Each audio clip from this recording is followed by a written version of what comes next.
State Farm in California, State Farm Insurance Company announces that 72,000 policies will be cut over conditions of California. 72,000 home insurance policies will be cut over conditions of California. Different conditions like flooding and fires. I guess State Farm is saying that's enough. Can't make a profit with all this stuff going on, which I understand because companies are in the business of making a profit. So if there's no profit, then how they gonna be a business if they got 72,000 homes insured, and then a fire or flood happen and they gotta pay out for all 72,000 homes? They may be in the red then, and the red is negative, and no company wants to be in negative. They got to make some money, pay their workers, keep the business going, et cetera, et cetera. So 72,000 policies will be cut by State Farm in California, which it doesn't surprise me. Like I said, the company got to make some money. You can't have a company with no surplus or no plus side to the money. Um, this might be coming to a time in life where these luxury places like California, Florida, and some of these other places ain't so luxury no more. They having their own issues, so people may have to look to elsewhere to live to find happiness and find luxury. May have to move somewhere else because I know California people leaving by the thousands or hundreds or by the tens, to find out start another life somewhere else. Taxes just too high. A lot of other stuff too high. You can't drink too much water without being fined. It's just ridiculous. All the robbing and snatching and grabbing and stores and malls closing. Paradise ain't paradise no more. So many people may have to find somewhere else to live, other than California.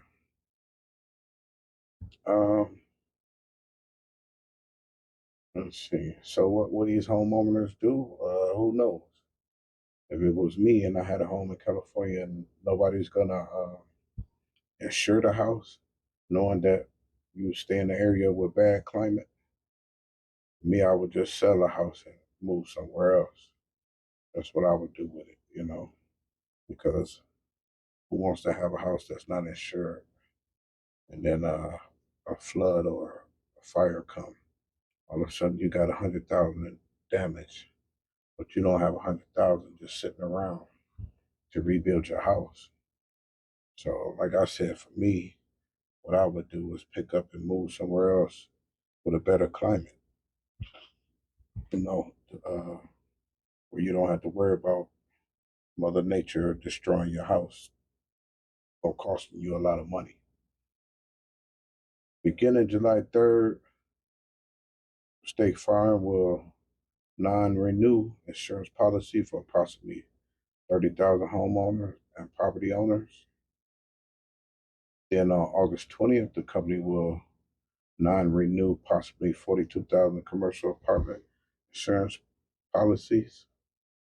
So altogether, it's 30,000 homeowners and 42,000 apartment insurance policies. All told, those 72,000 non-renewals account for more than 2% of the company's total policies in the state, according to the release. 2% of policies in the state.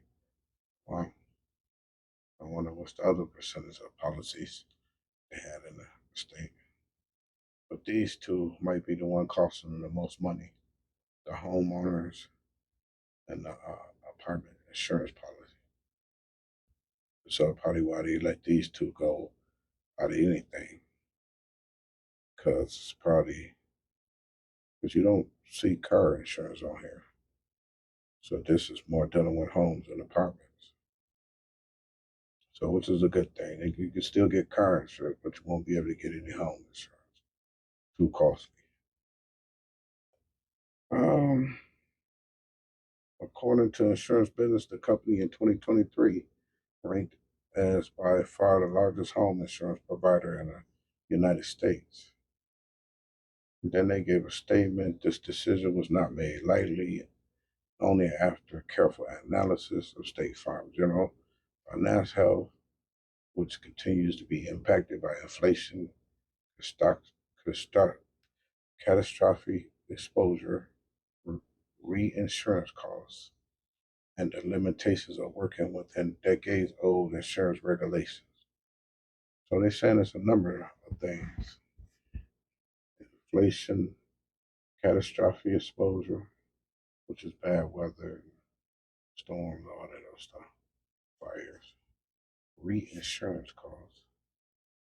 I'm not sure what reinsurance costs, and limitations of working within decades old regulations. So they got old regulations that's draining their pockets too. So this could be more about them wanting California to change some rules so they can make some money. Who knows? But like I said, no company wants to be losing money instead of gaining money. The company also pledged to work with the state officials and the private sector to establish an environment in which insurance rates are better aligned with risk.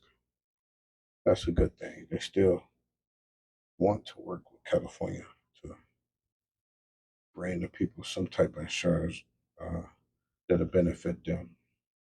So that's a good thing. Nobody wants to be left in the cold. And like I said, if nobody wants house damage, all of a sudden you got to come up with 100,000, and you don't have that type of money laying around. So am I talking about California? I'm not hating. I'm talking about California. I was born in California. Uh, just to throw that out there. So I'm not talking about hating on California. It's just the times we live in, these paradise states with the houses on the beach and all this old stuff.